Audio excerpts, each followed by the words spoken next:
अप्रैल 2026 का महीना चल रहा है ना। हाँ। और पूरी क्रिकेट बिरादरी की नजरें बस अब 2026 T20 वर्ल्ड कप पर ही टिकी हुई हैं। बिल्कुल, टूर्नामेंट अब बस शुरू ही होने वाला है। उल्टी गिनती शुरू हो चुकी है। हाँ, लेकिन इस वक्त टीम इंडिया के खेमे से जो सबसे दिलचस्प खबर बाहर आ रही है ना, हाँ। वो किसी बड़े कप्तान या किसी स्टार ओपनर के बारे में नहीं है। अच्छा, तो फिर चर्चा किसके बारे में हो रही है? ये खबर आ रही है बेंगलुरु के BCCI सेंटर ऑफ एक्सीलेंस से, जहां 26 साल के ऑलराउंडर वॉशिंगटन सुंदर अपनी साइड स्ट्रेन, मतलब जो पसलियों का खिंचाव होता है ना, हाँ। उस चोट से उभरने की जिद्दोजहद कर रहे हैं। ओहो, वो चोट जो उन्हें न्यूजीलैंड के खिलाफ वनडे सीरीज में लगी थी। एग्जैक्टली। अच्छी बात यह है कि उन्होंने नेट्स में बैटिंग शुरू कर दी है, लेकिन बॉलिंग का असली टेस्ट अभी बाकी है। और यहीं से इस पूरी कहानी में एक बहुत बड़ा ट्विस्ट आता है। देखिए, वो ट्विस्ट टीम मैनेजमेंट का वॉशिंगटन को लेकर लिया गया एक बहुत ही मैं कहूँगा आक्रामक और जोखिम भरा फैसला है। एकदम सटीक कहा आपने। मैनेजमेंट ने साफ कर दिया है कि भले ही वॉशिंगटन अमेरिका और नामीबिया के खिलाफ शुरुआती मैचों में फिट ना हो पाए, उन्हें टीम से बाहर नहीं किया जाएगा। मतलब वो उन्हें हर हाल में सुपर 8 राउंड के लिए टीम में बरकरार रख रहे हैं। हाँ यार, अब एक वर्ल्ड कप जैसे बड़े टूर्नामेंट में जहाँ हर मैच नॉकआउट जैसा भारी दबाव लेकर आता है, वहाँ एक अनफिट खिलाड़ी को स्क्वाड में ढोना, ये तो बहुत बड़ा दाव है ना। बिल्कुल, बहुत बड़ा दाव है। और आज की हमारी इस गहरी चर्चा का मिशन भी यही है। हमारे सामने न्यूज आर्टिकल्स, उनके परिवार के इंटरव्यू, कुछ घरेलू क्रिकेट के आंकड़े और रणनीतियों का एक पूरा पुलिंदा रखा है। तो हम ये डिकोड करने वाले हैं कि ये खिलाड़ी इतना जरूरी कैसे बन गया। सही पकड़े। हम यही समझने की कोशिश करेंगे कि गजब की प्रतिभा वाला ये खिलाड़ी टीम इंडिया के लिए इतना अपरिहार्य, मतलब इंडिस्पेंसेबल कैसे बन गया है। और सबसे बड़ा विरोधाभास देखिए, टीम के लिए इतना जरूरी होने के बावजूद उसे अपने पूरे करियर में एक पक्की जगह के लिए इतना संघर्ष क्यों करना पड़ा है। ये बहुत ही बढ़िया सवाल है।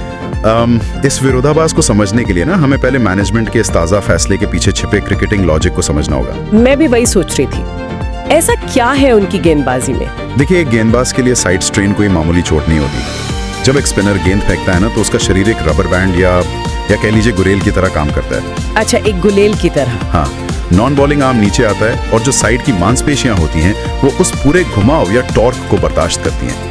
ऐसे में साइड स्ट्रेन का मतलब है कि वो रबर बैंड छिल गया है। मतलब वो अपनी पूरी ताकत से गेंद को टर्न कराने के लिए अपने शरीर का उस तरह से इस्तेमाल नहीं कर सकते, है ना? कर सकते। इसके बावजूद मैनेजमेंट उन्हें सुपर 8 तक का समय दे रहा है, तो यही बात उनकी अहमियत को दर्शाती है। इसके दो बड़े तकनीकी कारण हैं। तो पहला कारण क्या है? पहला ये कि भारतीय टीम के मौजूदा सेटअप में इस स्तर का कोई दूसरा ऑफ स्पिन विकल्प मौजूद ही नहीं है। रियान पराग काफी समय से सिस्टम से बाहर चल रहे हैं। हाँ, ये तो है। और दूसरा कारण? दूसरा और सबसे अहम कारण है सुपर 8 के मैचों की वेन्यू और पिचें। जैसे जैसे वर्ल्ड कप आगे बढ़ता है ना, पिचें टूटनी शुरू होती हैं और बहुत धीमी हो जाती हैं। और जब पिचें धीमी होंगी, तब सुपर 8 में जब विरोधी टीमों के टॉप ऑर्डर में खूंखार लेफ्ट हैंडेड बल्लेबाज उतरेंगे, तो वहां एक ऑफ स्पिनर की भूमिका सबसे घातक हो जाती है। क्योंकि ऑफ स्पिनर की गेंद बाएं हाथ के बल्लेबाज से दूर की तरफ निकलती है। एकदम सही। T20 में बल्लेबाज का जो नेचुरल इंस्टिंक्ट होता है ना, वो मिड विकेट की तरफ छक्का मारने का होता है। हाँ, वो बस स्लॉग करना चाहते हैं। लेकिन जब गेंद टर्न होकर बल्लेबाज से दूर जा रही हो, तो उसे स्पिन के खिलाफ यानी अगेंस्ट द टर्न शॉट खेलना पड़ता है। इससे गेंद के हवा में खड़े होने या लीडिंग एज लगने के चांसेस बहुत बढ़ जाते हैं। अरे वाह, ये रणनीति पावर प्ले के अंदर तो बहुत कारगर होती होगी। बिल्कुल। और इसके अलावा धीमी पिचों पर निचले क्रम में उनकी जो बैटिंग की क्षमता है ना, वो टीम को एक ऐसा संतुलन देती है जिसकी भरपाई कोई और खिलाड़ी कर ही नहीं सकता। लेकिन दिलचस्प बात ये है कि पावर प्ले में इस ऑफ स्पिन के गणित ने हमेशा वॉशिंगटन का साथ नहीं दिया है। हाँ, ये भी सच है। अगर हम थोड़ा पीछे जाएं और उनके खेल के विकास या कहें इवोल्यूशन को देखें, तो ये किसी रोलर कोस्टर से कम नहीं है। मुझे इंडियन एक्सप्रेस की वो रिपोर्ट याद आ रही है जब कुछ समय पहले उन्हें एशिया कप के स्क्वाड से ही बाहर कर दिया गया था। वो दौर उनके करियर का शायद सबसे अनिश्चित समय था। हाँ ना, तब ये तर्क दिया गया था कि T20 क्रिकेट में स्पिनर्स को लेकर रणनीति पूरी तरह से बदल चुकी है। T20 क्रिकेट बहुत तेजी से इवॉल्व हुआ है पिछले कुछ सालों में। वही तो, उस समय ये माना जाने लगा था कि पावर प्ले में अब सिर्फ रन रोकना काफी नहीं है, इंडियन एक्सप्रेस के मुताबिक टीमें अक्षर पटेल की तेज आर्म बॉल या वरुण चक्रवर्ती की मिस्ट्री स्पिन को ज्यादा तरजीह देने लगी थीं। ताकि पावर प्ले में सीधे विकेट निकाले जा सके। एग्जैक्टली। वॉशिंगटन का वो जो कंटेनमेंट वाला रोल था ना, जहां वो 4 ओवर में सिर्फ 22 रन देते थे लेकिन विकेट शायद एक ही मिलता था, उसे अचानक आउटडेटेड मान लिया गया था। दरअसल बात यह है कि T20 में जब इम्पैक्ट प्लेयर नियम और सपाट पिचों का दौर शुरू हुआ तो 22 रन वाला वो स्पेल बेअसर लगने लगा। मतलब रन रोककर भी कोई खास फायदा नहीं हो रहा था। हाँ, क्योंकि अगर आप विकेट नहीं ले रहे हैं तो 7वें 8वें ओवर में बल्लेबाज सेट होकर वो कसर पूरी कर लेता है। इसी बदलाव ने वॉशिंगटन को T20 सेटअप से किनारे कर दिया था। लेकिन कहानी यहाँ खत्म नहीं होती, बल्कि एक नया मोड़ लेती है। और ये मोड़ इतना हैरान करने वाला है कि अगर ये किसी फिल्म की स्क्रिप्ट होती ना, तो शायद लोग इसे अवास्तविक कहते। बिल्कुल, एकदम फिल्मी कमबैक था उनका। T20 से ड्रॉप किए गए इस खिलाड़ी ने वापसी कहाँ की? टेस्ट क्रिकेट में। मैं हिंदुस्तान टाइम्स की रिपोर्ट और संजय मांजरेकर के उस विश्लेषण पर आना चाहूंगी। वो मैनचेस्टर टेस्ट वाली पारी। हाँ, इंग्लैंड के खिलाफ मैनचेस्टर टेस्ट में वॉशिंगटन सुंदर ने 7वें नंबर पर उतरकर शानदार नाबाद 101 रन बनाए। लेकिन यहाँ सबसे बड़ा आंकड़ा 101 रन का नहीं है। तो फिर क्या है? सबसे अहम आंकड़ा है 206 गेंदें। इंग्लैंड की स्विंग होती परिस्थितियों में 206 गेंदें खेलना ये कोई आम बात थोड़ी है। बिल्कुल नहीं। मैनचेस्टर की पिच और वहां का मौसम दोनों ही बल्लेबाजों की कड़ी परीक्षा लेते हैं। ड्यूक्स गेंद हवा में भी स्विंग करती है और पिच से सीम भी होती है। और एक नंबर 7 या 8 का बल्लेबाज आमतौर पर क्या करता है? वो क्रीज पर आते ही तेज रन बनाने की कोशिश करता है, कुछ बड़े शॉट्स खेलता है और आउट हो जाता है। हाँ, उछल्ले बल्लेबाजों का यही तरीका होता है। लेकिन वॉशिंगटन ने एक प्रॉपर टॉप ऑर्डर बल्लेबाज की तरह गेंदों को ऑफ स्टंप के बाहर छोड़ना शुरू किया, शरीर के करीब खेला और पुरानी शैली के टेस्ट बैटिंग का मुजाहरा किया। वो पारी वाकई देखने लायक थी। तो यहाँ मेरा सवाल ये है कि क्या ये अचानक से आया कोई चमत्कार था, या फिर जैसा कि संजय मांजरेकर ने इशारा किया कि वॉशिंगटन अब टीम में रविंद्र जडेजा के प्रॉपर रिप्लेसमेंट के तौर पर अपनी जगह पक्की कर रहे हैं। ये तो ऐसा हो गया जैसे कोई साइड कैरेक्टर अचानक से मेन लीड हीरो बन जाए। देखिए, इस सवाल के 2 पहलू हैं। जहां तक जडेजा के रिप्लेसमेंट की बात है ना, तो ये बदलाव बहुत ही नेचुरल तरीके से हो रहा है। वो कैसे? रविंद्र जडेजा भारतीय क्रिकेट के एक महान ऑलराउंडर रहे हैं, लेकिन अगर हम उनके हालिया विदेशी दौरों पर नजर डालें तो वो अब एक बैटिंग ऑलराउंडर ज्यादा बन गए हैं। मतलब उनकी बॉलिंग उतनी प्रभावी नहीं रही? हाँ, एक फ्रंटलाइन स्पिनर के तौर पर टेस्ट में उनकी विकेट लेने की क्षमता में थोड़ी कमी आई है। ऐसे में टीम को एक ऐसे खिलाड़ी की तलाश थी जो 7वें नंबर पर आकर प्रॉपर स्पिन गेंदबाजी कर सके। वॉशिंगटन इस खांचे में बिल्कुल फिट बैठते हैं। और अगर हम टीम कॉम्बिनेशन के नजरिए से सोचें तो क्या वॉशिंगटन का इस तरह 200 गेंदें खेलना कप्तान के लिए एक मास्टर की, मतलब हर ताले की चाबी नहीं बन जाता? बिल्कुल बन जाता है। मान लीजिए अगर 7वें नंबर पर ऐसा बल्लेबाज है जिस पर भरोसा किया जा सके, तो कप्तान को एक अतिरिक्त बल्लेबाज खिलाने का दबाव नहीं रहता। वो बेझिझक कुलदीप यादव जैसे प्योर रिस्ट स्पिनर को प्लेइंग 11 में ला सकते हैं, क्योंकि कुलदीप मैच विनर हैं, लेकिन उनकी बैटिंग पर उतना भरोसा नहीं किया जा सकता। एग्जैक्टली। ये कैस्केडिंग इफेक्ट या कहिए श्रृंखलाबद्ध प्रभाव का बहुत ही बेहतरीन उदाहरण है। वॉशिंगटन की बैटिंग की मजबूती कुलदीप यादव को टीम में जगह दिलाती है। टीम का पूरा संतुलन ही बदल जाता है। और रही बात उस 206 गेंदों वाली पारी के चमत्कार की, हाँ, तो वो कोई रातों रात हुआ चमत्कार नहीं था। अगर हम BCCI के आधिकारिक रिकॉर्ड्स देखें ना, तो उनके 17 टेस्ट मैचों में 42.14 की औसत से 885 रन और 36 विकेट हैं। बाप रे, 42 की औसत? जी हाँ, 42 से ऊपर की टेस्ट औसत तो कई स्पेशलिस्ट बल्लेबाजों की भी नहीं होती। मुझे तो तुरंत वो ऐतिहासिक ब्रिस्बेन का गाबा टेस्ट याद आ रहा है। वो उनका डेब्यू मैच था ना। गाबा टेस्ट इस बात का सबसे बड़ा सबूत है। उस मैच का माहौल ही अलग था यार। टीम इंडिया के पास फ्रंटलाइन गेंदबाज बचे नहीं थे, नेट बोलर्स को मैदान में उतारना पड़ा था। पैट कमिंस और मिचेल स्टार्क जैसे गेंदबाज आग उगल रहे थे उस मैच में। और उस भयानक दबाव के बीच एक 21 साल का डेब्यू करा लड़का पहली पारी में 62 और दूसरी पारी में 22 रन बनाता है, और तो और मैच में 4 विकेट भी लेता है। जिसने गाबा के बाउंस को झेल लिया हो, उसके लिए मैनचेस्टर में 200 गेंदें खेलना कोई आश्चर्य की बात होनी ही नहीं चाहिए। बिल्कुल सही कहा आपने। और यहाँ उनके खेल के मैकेनिज्म को समझना जरूरी है। वॉशिंगटन मूल रूप से निचले क्रम के बल्लेबाज हैं ही नहीं। अच्छा, तो फिर अंडर 19 के दिनों में वो एक प्रॉपर ओपनिंग बल्लेबाज हुआ करते थे। एक ओपनर की जो मसल मेमोरी होती है ना, जैसे गेंद को शरीर के करीब खेलना, स्विंग को जज करके गेंद को छोड़ना और लंबी पारियां बुनना, वो उनके डीएनए में है। ओहो, ये तो मुझे पता ही नहीं था। तो जब आप उन्हें मैनचेस्टर या गाबा में बैटिंग करते देखते हैं तो वो एक पुच्छल्ले बल्लेबाज की तरह नहीं बल्कि एक ओपनर के माइंडसेट के साथ खेल रहे होते हैं। यही वो बिंदु है जहां ये कहानी सबसे दिलचस्प हो जाती है। बात सिर्फ टेस्ट क्रिकेट की नहीं है, बल्कि वॉशिंगटन खुद अपनी पहचान को पूरी तरह से फिर से लिख रहे हैं। हाँ, वो अब एक नए रूल में खुद को देख रहे हैं। वो अब ये मान चुके हैं कि निचले क्रम में बल्लेबाजी करना उनके टैलेंट के साथ न्याय नहीं है। अक्टूबर 2024 का वो रणजी ट्रॉफी मैच इसका सबसे बड़ा सबूत है। हाँ, तमिलनाडु वाला मैच। सही। तमिलनाडु की तरफ से खेलते हुए दिल्ली के खिलाफ उन्होंने नंबर 3 पर बैटिंग की और 269 गेंदों का सामना करते हुए 152 रनों की शानदार पारी खेली। और घरेलू क्रिकेट में नंबर 3 पर बैटिंग करना मतलब सीधे नई गेंद का सामना करना होता है। सही कहा। लेकिन उस दोहरे शतक से भी ज्यादा चर्चा उनके उस बयान की हुई जो मैच के बाद आया था।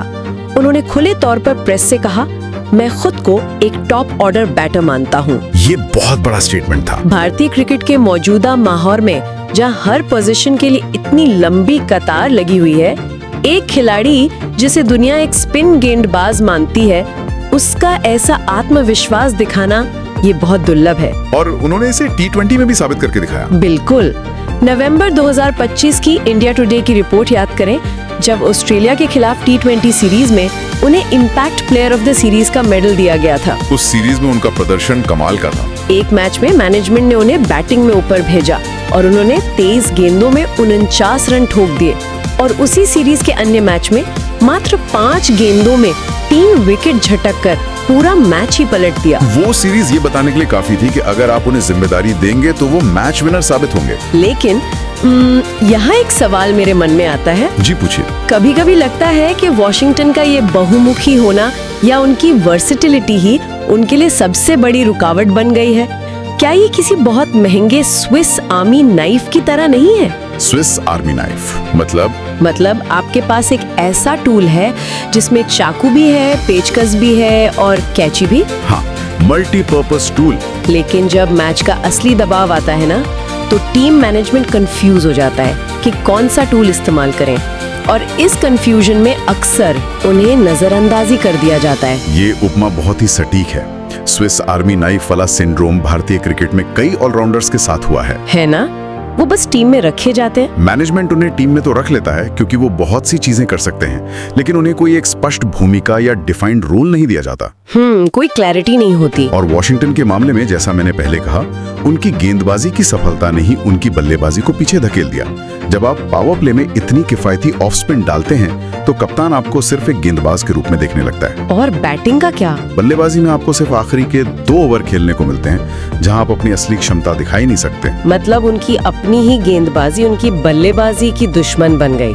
लेकिन अब जब वो गाबा में रन बनाते हैं, मैनचेस्टर में शतक लगाते हैं, T20 में मैच पलटते हैं, तो लॉजिक यही कहता है कि उन्हें टीम का सबसे पक्का सदस्य होना चाहिए। बिल्कुल, उनका नाम सबसे पहले लिखा जाना चाहिए। उनका नाम प्लेइंग 11 की शीट पर सबसे ऊपर होना चाहिए। लेकिन जब हम जमीनी हकीकत देखते हैं तो सच्चाई बहुत ही कड़वी और निराशाजनक नजर आती है।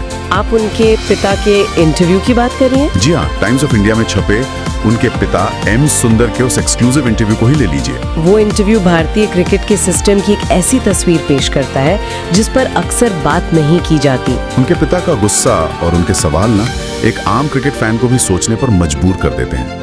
उनका सीधा सा सवाल था, उन्हें लगातार मौके क्यों नहीं मिलते? ये दर्द बहुत स्वाभाविक है एक पिता के लिए। उन्होंने चेन्नई टेस्ट की उस नाबाद 85 रनों की पारी की याद दिलाई। चेन्नई की उस टर्निंग पिच पर जहां बड़े बड़े दिग्गज फेल हो गए थे, वॉशिंगटन डटे रहे थे। और वो अहमदाबाद वाली पारी भी। हाँ, अहमदाबाद में नाबाद 96 रनों की पारी, जहां वो बेचारे शतक से चूक गए क्योंकि सामने से पूरी टीम ऑल आउट हो गई थी। उनके पिता का दर्द ये था कि वॉशिंगटन को सिर्फ 1 या 2 बार फेल होने पर ही टीम से बाहर का रास्ता दिखा दिया जाता है। ये शॉर्ट लीश या कह लीजिए कि बहुत कम मौके देने वाली बात काफी हद तक सच है। और ये नाइंसाफी सिर्फ नेशनल टीम तक सीमित थोड़ी है।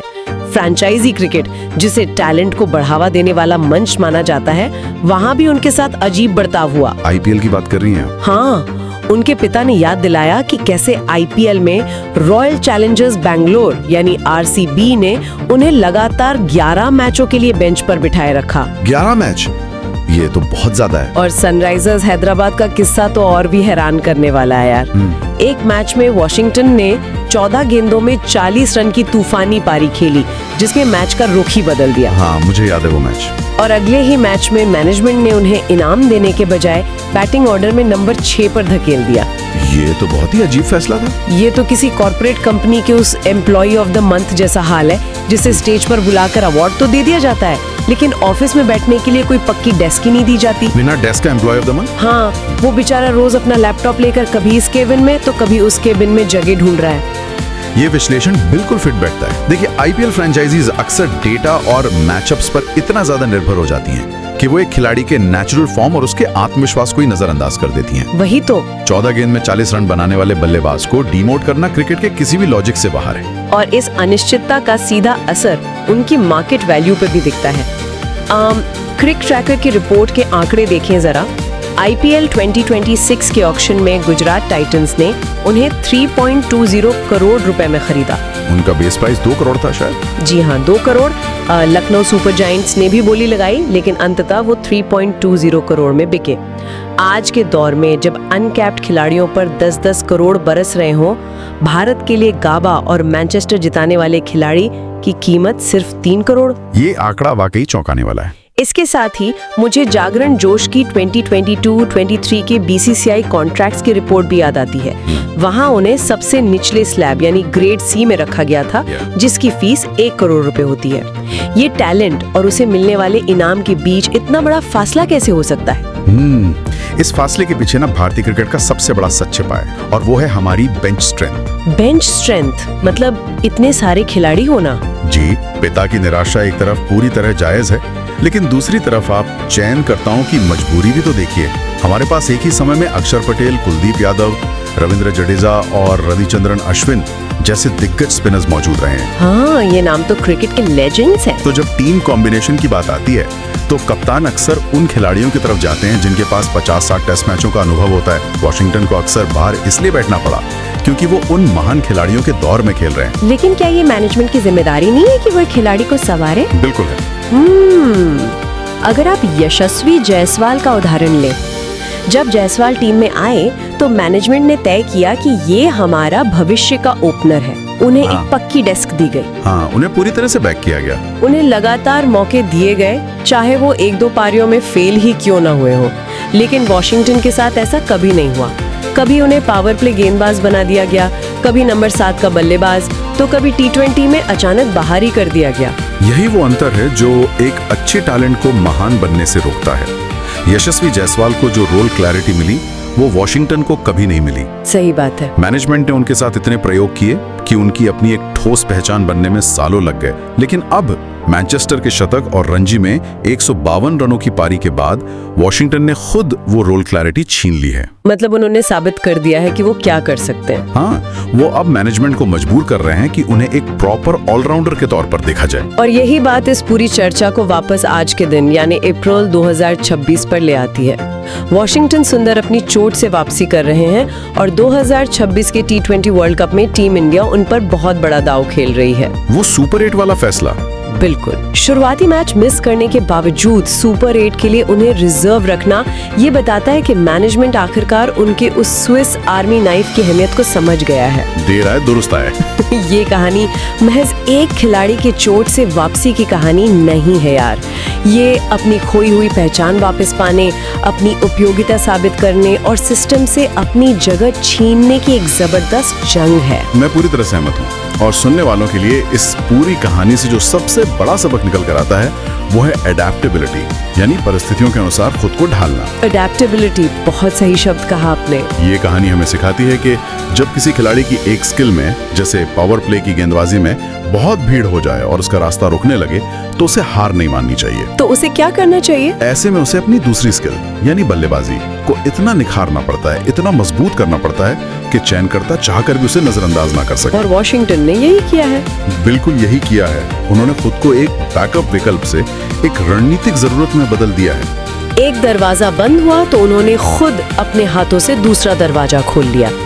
खैर, इस पूरी चर्चा और उनके इस शानदार सफर को देखते हुए मेरे दिमाग में एक बहुत ही दिलचस्प संभावना उभर कर सामने आती है। कैसी संभावना? ये पूरी कहानी ना एक ऐसे विचार को जन्म देती है जो विश्व क्रिकेट के इतिहास को बदल सकता है। वो कैसे? सोचने वाली बात है कि अगर वॉशिंगटन सुंदर अपनी इस जिद पर कायम रहते हैं और आने वाले समय में खुद को पूरी तरह से टॉप ऑर्डर में यानी नंबर 3 या 4 पर स्थापित कर लेते हैं, और साथ ही अपनी बॉलिंग भी करते रहे। एग्जैक्टली। इसके साथ ही वो टीम के फ्रंट लाइन स्पिनर भी बने रहते हैं, तो क्या वो वर्ल्ड क्रिकेट के सबसे दुर्लभ खिलाड़ियों में से एक नहीं बन जाएंगे? ये तो एक ड्रीम कॉम्बिनेशन होगा। देखिए, क्रिकेट के इतिहास में जब भी हम महान बैटिंग ऑलराउंडर्स की बात करते हैं तो जहन में जैक स्कैलिस या शेन वॉटसन का नाम आता है। बिल्कुल, महान खिलाड़ी। एक ऐसा खिलाड़ी जो टॉप 4 में बैटिंग कर सके और फिर आके 10-15 ओवर फ्रंटलाइन गेंदबाजी भी कर सके। लेकिन ये सभी दिग्गज तेज गेंदबाज थे। हाँ, ये बात तो है। स्पिनर्स में ऐसा कोई नहीं रहा। जरा सोचिए, एक ऐसा खिलाड़ी जो जैक स्कैलिस या शेन वॉटसन जैसा टॉप ऑर्डर बैटिंग ऑलराउंडर हो, लेकिन जो तेज गेंदबाजी के बजाय एक जादुई स्पिनर हो। क्रिकेट की दुनिया में ये कॉम्बिनेशन लगभग नामुमकिन माना जाता है। वही तो 2026 के इस वर्ल्ड कप में और उसके बाद आने वाले वर्षों में वॉशिंगटन सुंदर को इस असंभव सी संभावना में बदलते हुए देखना यकीनन हर क्रिकेट प्रेमी के लिए सबसे बड़ा रोमांच होगा। जो लोग हमें सुन रहे हैं वो इस बारे में जरूर सोचें। आज की हमारी इस गहरी चर्चा में बस इतना ही।